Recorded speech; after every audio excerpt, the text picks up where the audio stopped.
말씀은 주님께 복받는 가정은 도대체 어떠한 가정인가?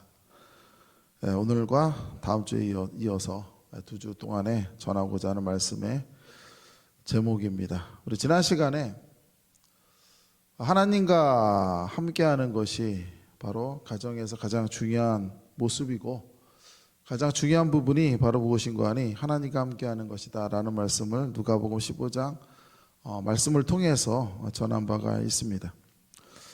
오늘은 우리가 말씀을 전할 때 하나님과 함께하는 그러한 가정이 받게 되는 복의 모습이 무엇인가, 그리고 우리가 복에 대해서 오해를 한 게 있다고 한다면 어떤 것을 오해하고 살았는가 라는 부분에 대해서 한번 생각을 하기를 원합니다. 일반적으로 복이라고 하면 어떤 것이 생각에 나십니까? 복에 대해서 말을 하게 되면 그리스도인들이 일반적으로 생각하는 것은 하나님께서 내게 혹은 우리에게 주시는 복은 어떤 것이 있는가 라는 게 궁금하죠. 어떤 복을 하나님께서 주시는가. 두 번째는 어떻게 하면 받을 수 있을까. 자, 이 두 가지 부분에 우리는 주목하게 됩니다. 주시는 복이 무엇이고 우리 어떻게 하면 받을 수 있을까. 세상에 많은 사람들이 관심하고 있는 것 바로 어떻게 해야 잘 살 수 있을까, 어떻게 해야 복을 받을 수 있을까, 어떻게 해야 하나님께서 내게 주시는 복을 받을 수 있을까라는 이야기거든요. 근데 성경을 보게 되면 먼저 복에 대해서 기술하고 있는 말씀을 한번 사도 바울의 이야기를 통해서 한번 전해보고자 합니다. 말씀은 에베소서 1장 3절로 가게 됩니다. 말씀을 한번 보시죠. 뭐라고 나옵니까? 찬송하리로다 하나님 곧 우리 주 예수 그리스도의 아버지께서, 그 다음에 뭐라 얘기합니까? 그리스도 안에서, 예수 그리스도 안에서 하늘에 속해 있는, 자, 바울의 표현을 한번 보시겠습니까? 하늘에 속해 있는 모든, 자, 형용사가 굉장히 많죠. 서술하는 게 굉장히 많습니다. 하늘에 속해 있고 그뿐만이 아니고 모든, 또 나가서 뭐라 얘기합니까? 신령한, 그러면서 뭐라 얘기하죠? 복을 우리에게 주셨다 라는 표현을 하고 있어요. 이 말씀을 한번 보게 되면 사도 바울이 생각하고 있는 이 복에 대한 개념을 이해할 수 있는 부분이 사실 이 말씀입니다. 이 말씀 보면 바울이 이야기하는 거죠. 많은 사람들이 이야기를 해요. 우리가 하나님으로부터 받아야 될 복이 무엇이 있습니까? 하나님께서 우리에게 어떤 복을 주십니까? 라고 궁금해하는데 바울은 정확하게 표현을 하고 있습니다. 뭐라고 표현했는가 하니 이미 주셨다. 정확하게 표현한 바울은 뭐라 얘기합니까? 우리에게 말씀하시는 건 우리가 어떤 복을 받을까 궁금했는데 바울이 이야기하는 건 이미 주셨습니다. 이게 대답이에요. 그리고 그가 말씀하시는 복에 대한 이야기를 보게 되니까 하늘에 속해 있는 모든 신령한 복이죠. 근데 여기서 우리가 주목을 하는 단어 중에 하나가 신령한이라는 단어를 주목을 하게 되면 오해가 생깁니다. 어떤 오해가 생기냐면 이런 오해예요. 바울이 이야기하는 이 복이라는 건 영적인 복이다, 영적으로만 생각할 수 있는 복이다 라고 하는 거거든요. 그렇지는 않다는 거죠. 왜? 여기서 중요한 건 복이라는 거예요. 복을 강조하셨는데 바울이 말하는 건 뭐냐, 그 복을 주셨는데 예수 그리스도 안에서 이미 너희에게 모든 걸 주셨단다. 근데 이게 너무 크다 보니까 그가 사용할 수 있는 모든 단어를 다 가지고 온 겁니다. 모든 복이요, 그거는 영적으로 풀어서는 신령하고 삶으로 풀어서는 말 그대로 모든 하늘에 속한 걸 다 주셨다고 이야기하죠. 그러면서 그가 이야기하는 복에 대한 개념이 이어집니다. 에베소서 1장 4절로부터 5절까지 말씀 한번 보시죠. 말씀은 이렇게 이야기해요. 곧, 자, 바울이 이야기하는 부분 한번 들어보십시오. 창세 전에. 자, 바울이라는 사람은 이 말씀을 기록할 때 군더더기가 없는 말씀을 씁니다. 사도 바울은 사상적으로나 학문이 굉장히 깊은 분이어서 자신이 사용하고 있는 언어들이 어떻게 해석되어지는가에 따라 다른 거를 정확하게 하시는 분이기 때문에 단어를 함부로 사용하지 않으셨거든요. 근데 에베소서 1장 4절과 5절 말씀 보게 되면 정말로 수많은 수식어가 나오기 시작합니다. 들어보시죠. 곧 창세 전에 그리스도 안에서 우리를 택하사. 자, 여기서 표현한 말씀 한번 들어보세요. 창세 전에 우리를 택하셨고 우리로 어디 안에서요? 사랑 안에서 그 앞에 거룩하고 흠이 없게 하시려고 그 기쁘신 뜻대로 사도 바울이 이야기하고 있는 하나님에서 우리를 선택하시고 주신 복이라고 하는 거는 이와 같이 굉장히 대단하다는 거예요. 그리고 뭐라 얘기합니까? 우리를 예정하사 예수 그리스도로 말미암아, 그 다음 마지막으로 이야기합니까? 뭐라 얘기합니까? 자기의 아들들이 되게 하셨으니. 자매님들은 저는 딸이기 때문에 해당 사항이 없습니다. 물론 그러진 않으시죠. 자, 우리를 무엇으로 삼았다는 겁니까? 자녀의 복으로 삼았다라는 거예요. 쉽게 얘기하면 하나님께서 택하신 모든 신령한 복, 모든 복이 한마디로 압축되어 있는 단어가 바로 뭐냐면 자기의 아들로 삼으셨느니라, 자녀로 삼으셨습니다. 이게 바로 하나님께서 우리에게 이미 주신 복이라는 거예요. 이것을 먼저 알아서 이해를 해야 된다는 거죠. 우리가 복이 뭡니까? 복된 가정이 뭡니까? 축복된 삶이 뭡니까? 라고 이야기하게 되면 굉장히 어려워져요. 왜 그러냐면 사람들마다 생각하는 복이 달라요. 세상에 사용된 언어는 굉장히 한계가 있습니다. 똑같은 말을 주고받지만 당신을 사랑합니다, 저도요. 내가 사랑하는 사랑과 저 사람이 나를 받아들인 사랑의 의미는 다를 수가 있어요. 같은 단어를 사용하지만. 복도 마찬가지예요. 우리가 이 땅에 살면서 복된 가정을 소망합니다. 근데 누가 물어보면 복된 가정이 뭡니까? 물어보면 어려워지기 시작하죠. 오늘은 바로 그 말씀에 대한 이야기예요. 근데 사도 바울은 이미 먼저 던져진 게 뭐냐면 우리에게 중요한 사실을 말하고 있는 게 뭔가 하니 신령한 하나님의 축복이 바로 무엇인가 하니 죄로서 죽을 수밖에 없는 우리들이 하나님의 자녀가 되게 된 것입니다 라는 거죠. 여기까지는 은혜롭습니다. 근데 우리 삶으로 돌아가다 보게 되니까 이런 질문이 던지죠. 그래서 어떻게 되었는데? 라는 질문이 생겨요. 무슨 얘기냐면 하나님의 아들이 되고 하나님의 딸이 되어서 너무나 좋은데 그러고 나서 우리 삶을 돌아와서 보니까 하나님의 자녀가 된 복이 어떤 것이냐라는 거예요.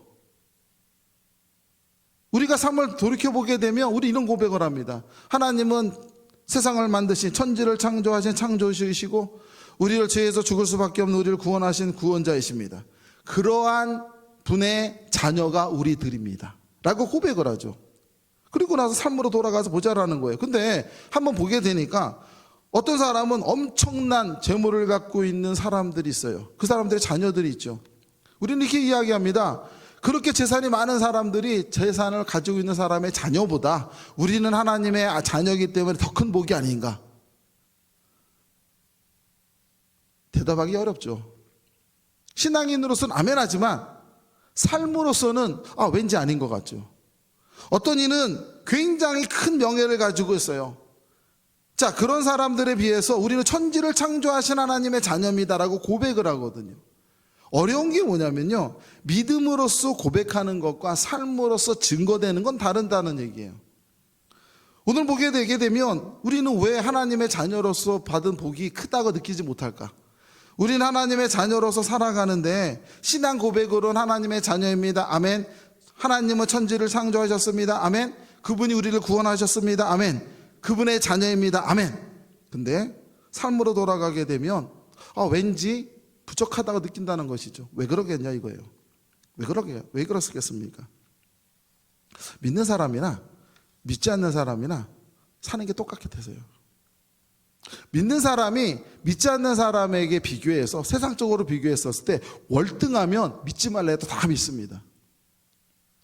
보여진다고 하면 보여지는 것 앞에서 더 큰 증거는 없거든요. 근데 세상 사람들이나 우리나 삶의 모습을 가만히 보게 되면 성경에서도 이야기하잖아요. 하늘 아래 가만히 내다보니까 어떻다고요? 다 비슷하대요. 하나 예를 한번 들어볼까요? 코로나 팬데믹이 전 세계를 강타해서 우리도 그 고통 가운데 머물러 있었죠. 하나님의 자녀라고 한다면 이런 고통에 머물지 않고 다 피해가 떨어간다면 아마 세상에 많은 사람들 믿지 말래도 다 교회에 나왔을 겁니다. 그런데 하나님의 자녀들도 코로나에 걸립니다. 하나님의 자녀뿐만 아니라 하나님을 잘 섬기는 성도나 목회자들도 바이러스에 걸려요. 그래서 이 미주만 해도 사실 많은 분들이 돌아가셨죠. 목회자 중에서도 돌아가신 분이 계세요. 질문이 나와요. 하나님을 잘 믿고 하나님의 자녀인데 왜 우리에게는 고통이 오고 죽음이 따라다니고 이렇게 되니까 어떻다라는 거예요. 하나님의 자녀된 삶으로서의 복이라는 게 잘 모르겠다라는 거예요. 그러니까 우리는 생각을 하게 되는 거예요. 도대체 뭐가 복이냐? 오히려 팬데믹 기간에 가만히 보니까 어떻습니까? 믿지 않는 사람들 중에 재산이 많은 사람들은 미리 다 준비해 놓고 코로나 지나가기를 기다렸다가 건강한 모습으로 나왔다는 얘기를 여기저기 매체에서 듣게 돼요. 그러면서 뭐라고 생각합니까? 부자의 자녀가 하나님 자녀보다 나은 게 아닌가 라고 하는 의심이 생기고 질문이 생긴다라는 것 아니겠습니까? 성도 여러분, 혹시 이런 생각 안 해보셨습니까? 하나님의 자녀가 하나님의 자녀로서의 복이라는 게 도대체 무엇인가라는 거거든요. 근데요, 오늘 말씀을 통해서 이제 진행을 하겠습니다만 성경 우리에게 이야기하는 건 뭐냐면요, 먼저 복에 대한 관점이 바뀌어야 된다는 걸 이야기하고 있어요. 우리가 생각하고 있는 복에 대한 관점 바뀌라는 거죠. 그러다 보니까 잘못된 해석이 나오는 게 에베소서 1장 3절로부터 5절까지 말씀은 하나님께서 우리에게 주신 엄청난 축복을 영적으로만 해석하는 경향이 있다라는 거예요. 그러나 교회는 세상에 세워진 것이고 하나님은 이 세상에도 똑같이 적용해야 되는 말씀을 하고 계시거든요. 분명한 건 하나님께서 말씀하시는 하나님의 자녀로서의 얻어지는 거대한 축복이 이 땅의 삶에도 분명히 나타난다는 거예요. 그게 무엇인가라고 하는 거죠. 성도 여러분, 좀 어려운 얘기가 되겠습니다만 이제 그 말씀을 한번 풀어가 보죠. 하나님이 사랑하시는 자녀들을 세상에 살아갑니다. 그리고 우리 하나님께서 그들과 함께 하세요. 우리는 지난 시간에 이야기할 때 무엇에 대해서 얘기했습니까? 함께라고 하는 단어의 중요성, 의미를 알게 됐죠. 성경 말씀을 보면요, 하나님과 함께한 삶에 대한 이야기가 나오죠. 먼저 하나님이 등장하신 게 이스라엘 백성과 함께예요. 하나님 이스라엘 백성들과 함께 하셨죠. 그렇게 말씀은 전개되다가 신약으로 넘어서 어떻게 됩니까? 하나님은 이 땅을 사랑하셔서 우리와 함께 하셨어요. 그래서 우리 죄로 십자가에 달려 죽기까지 우리와 함께 하셨거든요.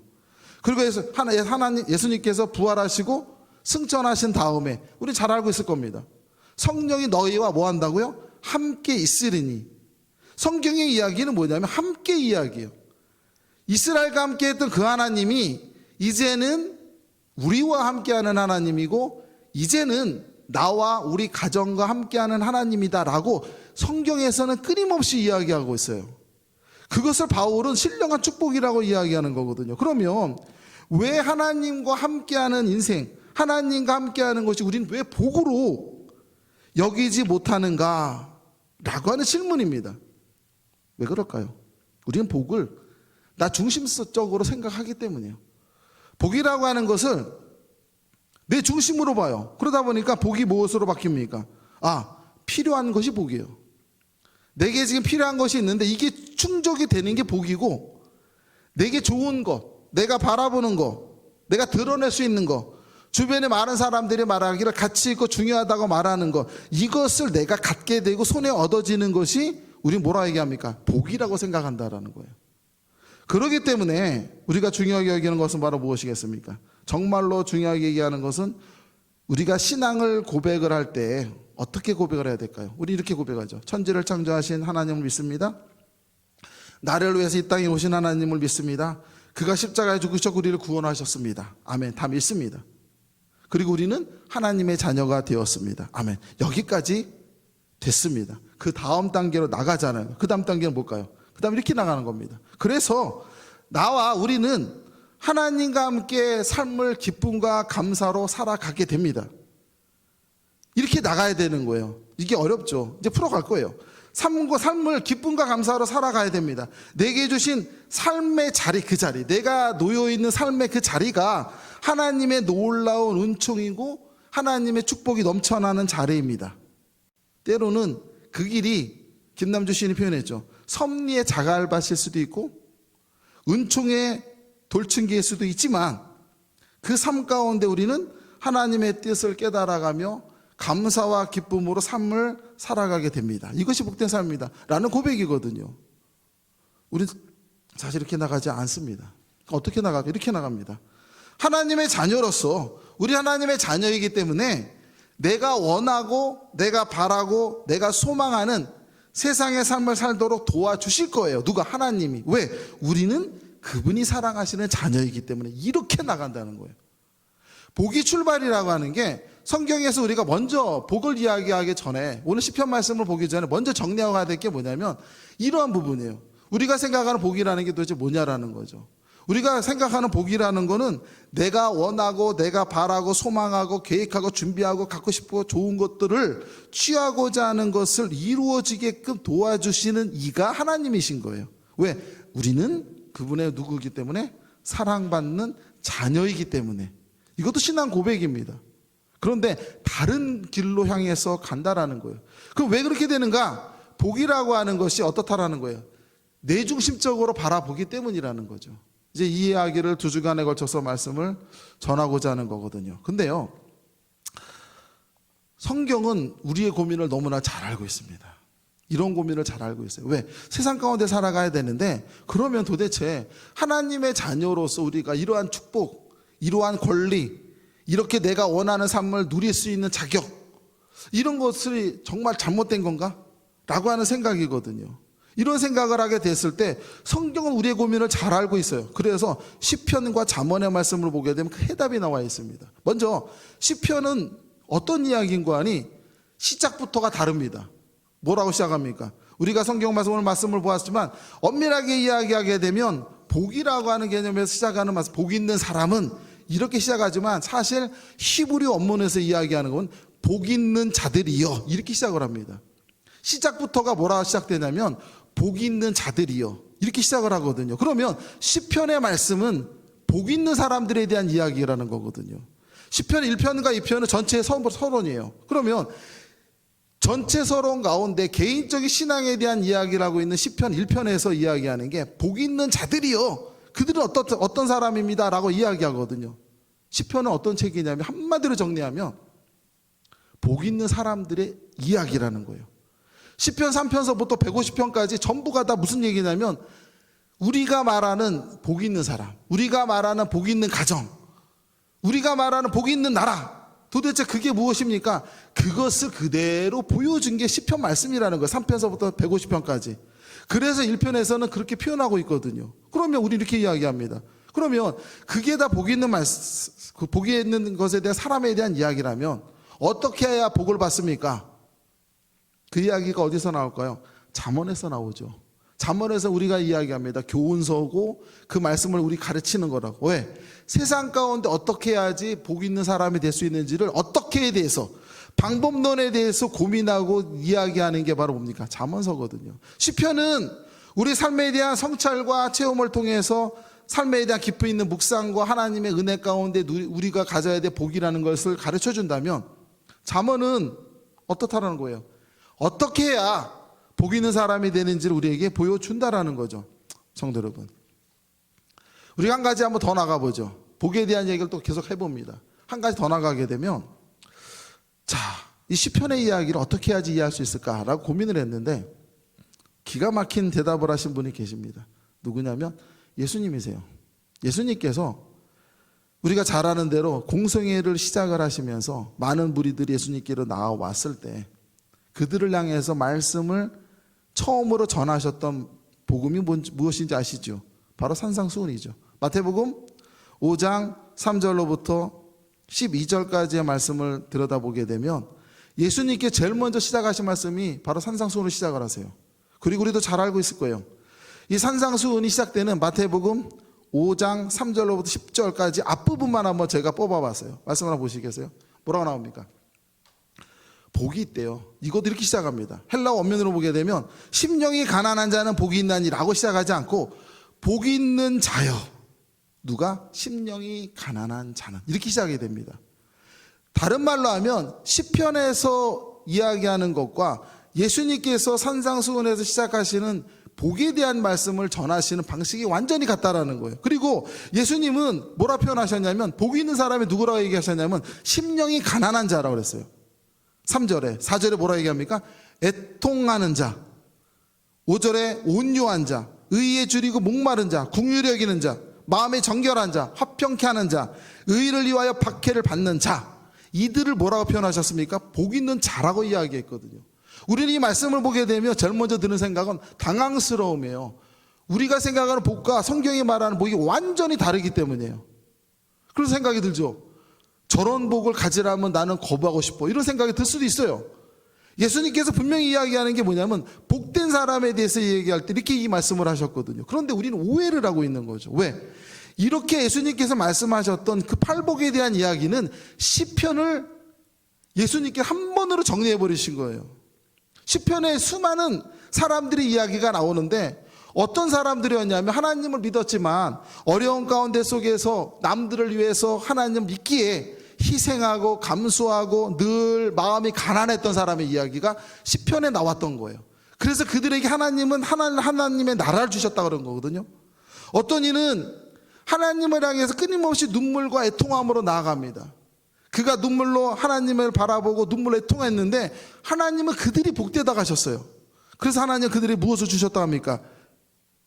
위로를 주셨다고 이야기하잖아요. 성경 시편을 보니까 그러한 이야기가 나오더라는 거예요. 의에 줄이고 목마른 자에게 배부름을 주셨고 어디 그뿐입니까? 궁휼히 여기는 자 궁휼함을 주시고 온유한 자에게 뭐 주셨습니까?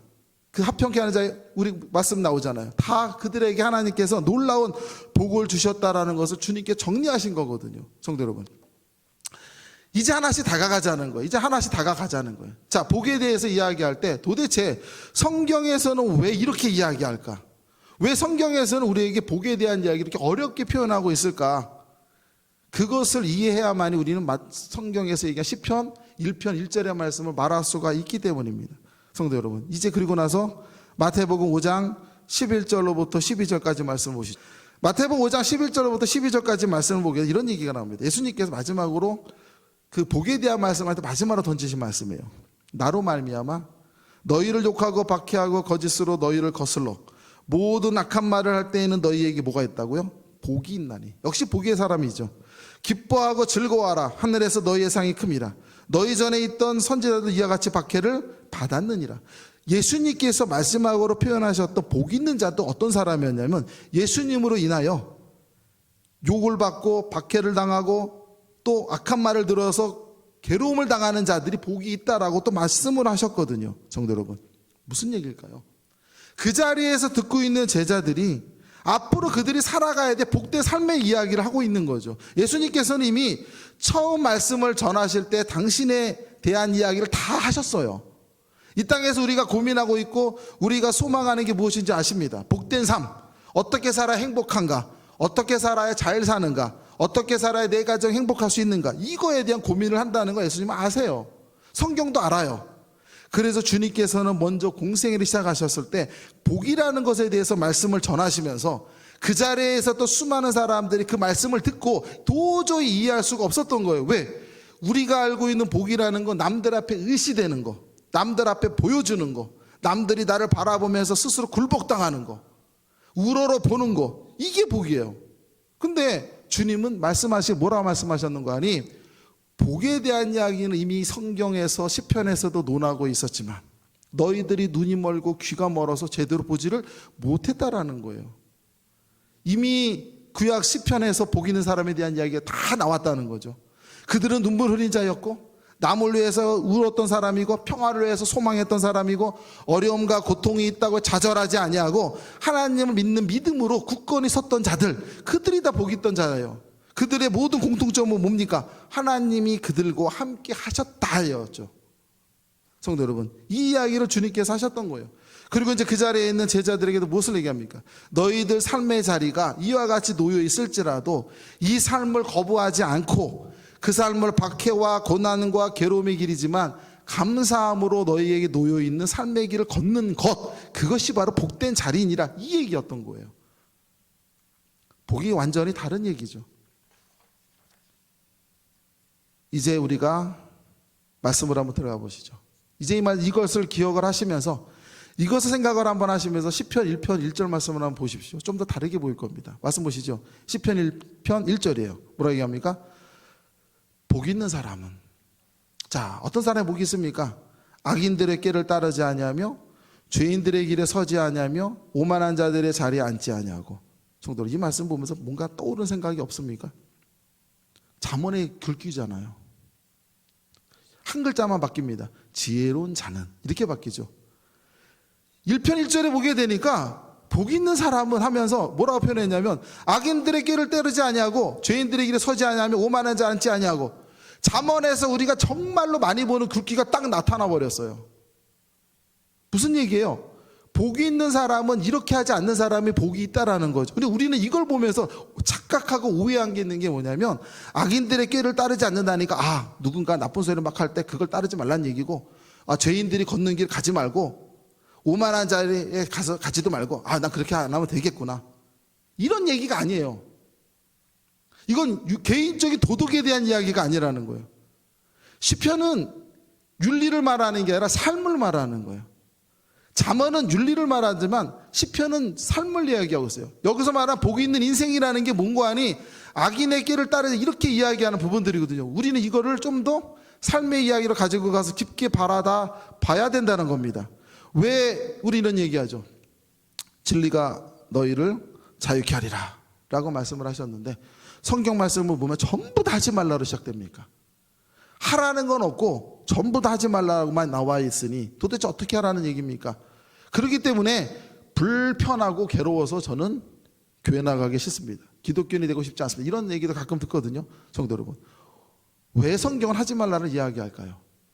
우리 좀 더 생각을 해야 되거든요. 만약에 못못을 하라고 한다면, 너희는 이렇게 해라, 너희는 저렇게 하라 라고 한다면 이게 뭘까요? 계명이죠. 그렇게 하게 되면 뭐만 남냐면 계명만 남고 거기 안에 담겨진 의미가 사라져버려요. 무슨 얘기인가 하니, 무엇을 해라 무엇을 해라 하게 되면 사람들마다 각자 자기 생각대로 행한다라는 거예요. 어른들을 공경하라 그러면 각 사람마다 행동하는 방식이 다릅니다. 어떤 이는 마음을 다하고 행실을 다해서 어른을 섬기는 게 공경이라고 여기고요, 어떤 이는 인사하는 게 공경이고요, 어떤 이는 마음으로 내가 저분을 존경해 이러면 공경이에요. 하지만 사람들 보는 눈에 따라서 어떤 이는 공경하는 자, 어떤 이는 공경하지 않는 자를 비추죠. 왜 그럴까요? 각자가 자기 생각대로 해석을 하기 때문이에요. 성경에서는 왜 하지 말라라고 이야기하는 거 아니, 무엇을 하라고 하게 되면 사람들이 그것을 교훈으로만 생각하고 율법으로만 여긴다라는 거예요. 거짓말하지 말라니까 무조건 거짓말 안 하면 쟨 줄 알아요. 인생이 거짓인 걸 모르죠. 근데 오늘도 여기서 얘기하는 게 뭡니까?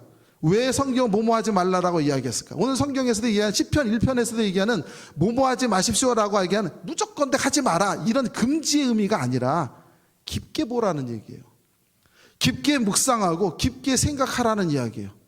그래야만이 여기서 말하는 복 있는 사람의 모습을 가질 수 있다는 거예요. 그저 악인들의 꾀를 따르지 않으면 됩니다, 이렇게 단순하게 보는 게 아니라 이 이야기가 도대체 어떤 의미인지를 깊게 보라는 거예요. 어딜 통해서? 시편의 말씀을 쭉 읽어가고 그 삶의 이야기를 보게 되면 거긴들의 수많은 악인들의 꾀가 나오는데 따르지 않은 사람들의 인생을 보게 된다는 거죠. 그러면서 무엇을 깨달으라는 거예요? 이게 복된 인생이구나 라는 걸 깨달으라는 거예요. 그러면 우리가 생각을 할 때 왜 이렇게 복된 삶이라고 하는 게 이렇게 어려울 수밖에 없는 이유가 뭘까? 첫째 이유가 있습니다. 뭐냐면 우리는 복을 상황적으로 이해해야 합니다. 내가 가지고 있는 자리, 내가 가지고 있는 권리, 명예, 이런 것을 복으로 여기다 보니까 내가 어떠한 처지에 놓여 있느냐에 따라서 다르게 본다라는 거예요. 그래서 상황이 나에게 모든 것을 만들어줍니다. 경제적으로 풍족한 사람은 행복하다고 얘기해요. 계획대로 모든 것이 쫙쫙쫙 풀려나가는 사람은 행복하다 그래요. 그런데 지금 내가 행복한 이것 때문에 나중에 나에게 화가 올 수도 있는 게 인생이거든요. 그러나 지금은 그걸 보지 못하기 때문에 상황이 행복이에요. 어떤 이는 인생이 괴롭고 팍팍하기 때문에 내 인생이 불행하고 괴롭다고 해요. 보여지기를 그렇게 보여주는 사람을 불행한 인생이라고 함부로 이야기하죠. 그것이 어떻다라는 겁니까? 상황에 매달린다라는 거예요. 근데 이렇게 우리가 상황에 매달리다 보니까 모르는 게 무엇인가 하니, 복이라고 하는 건 하나님과 함께하고 있을 때에 내게 얻어지는 부산물인 것을 모른다라는 거예요. 우리가 부산물만 더 바라다 보게 되니까 쥐는 것이 복이고 갖는 것이 복이고 되는 것이 복이에요. 그런데 성경에서 우리에게 끊임없이 이야기하는 건 뭐냐면 쥐는 것도 아니요, 되는 것도 아니요, 갖는 것도 아니고 바로 뭡니까? 하나님과 함께하는 거라는 거예요. 누구와 갈 것이냐, 누구와 함께하느냐, 인생을 누구와 함께하느냐, 이게 바로 복이라고 성경은 이야기하는 거거든요. 우리가 완전히 오해하고 있다라는 겁니다. 그러다 보니까 복된 삶은 뭐로 봅니까? 내가 갖고 있는 것의 성취로 보죠. 내가 갖고 있는 환상을 이루고 꿈을 이루고 소망을 이루는 거, 이게 복이라고 봐요. 그러다 보니까 현실을 무시합니다. 내가 살아갈 삶의 자리가 불만이에요. 그러나 성경은 무엇을 얘기하면 내가 살고 있는 이 삶의 자리 가운데 함께 하시는 그 하나님과 함께 하는 게 가장 중요하다고 이야기하거든요. 이것을 가지고 보자라는 겁니다. 첫 번째, 악인의 길을 따르지 아니하며. 자, 이게 왜 복이 아닐까요? 악인의 길을 따르지 아니하며. 성도 여러분, 이걸 좀 더 보자라는 거예요. 왜 이게 복이 아니냐면요, 사람들은 이걸 복으로 여긴다라는 거예요.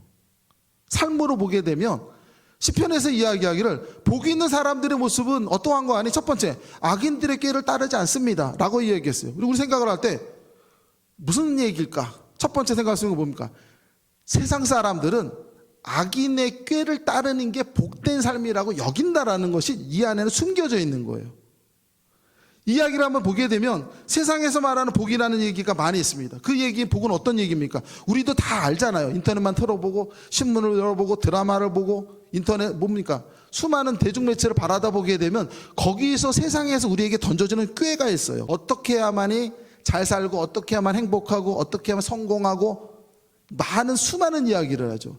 그 모든 이야기의 공통점은 얻어지는 것, 취하는 것, 갖는 것이 내게 복이 된다라고 이야기해요. 그러나 행복과 성공은 다른 이야기잖아요. 서로 다른 이름이에요. 근데 우리는 착각하는 거예요. 그렇게 이야기하는 게 뭐라는 거예요? 세상의 꾀라는 거예요. 세상에서 우리에게 알려주는 꾀가 있어요. 화려하게 살아야 된다, 높은 지위를 가져야 된다, 타인을 무시해야 된다, 나만 잘 살면 되고 내가 얼마든지 능력을 발휘하면서 복된 삶 만들어갈 수 있어.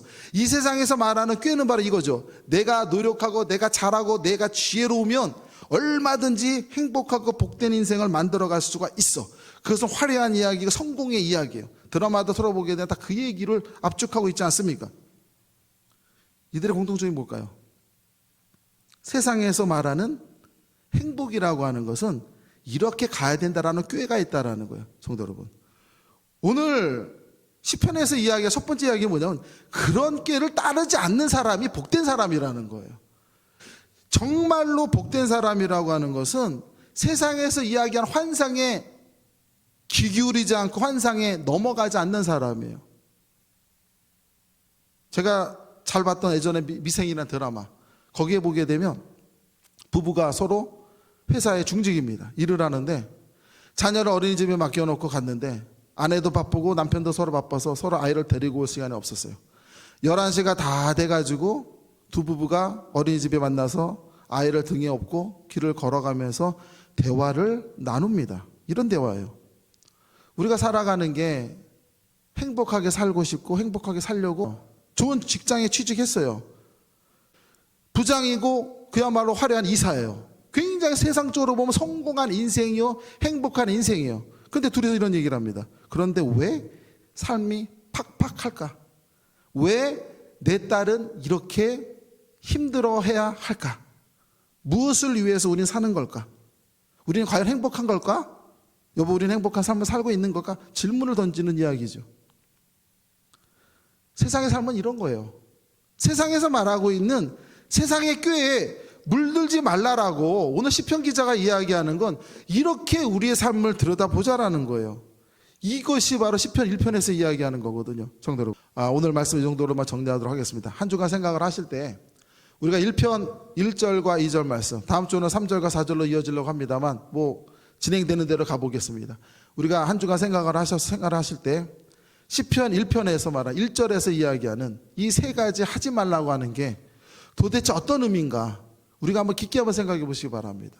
복된 인생이라는 게 무엇일까? 우리가 복되게 살아간다는 게 어떤 것인지를 우리가 한번 깊게 생각하면서 우리의 가정의 모습은 어떠한 가정을 가져야 될까? 어떠한 모습을 가져야 될까? 라는 것도 한번 고민해 보면서 다음 주에 우리 같이 만났을 때 이어지는 말씀을 통해서 한 번 더 생각해 볼 수 있는 그런 시간 되기를 소망해 봅니다.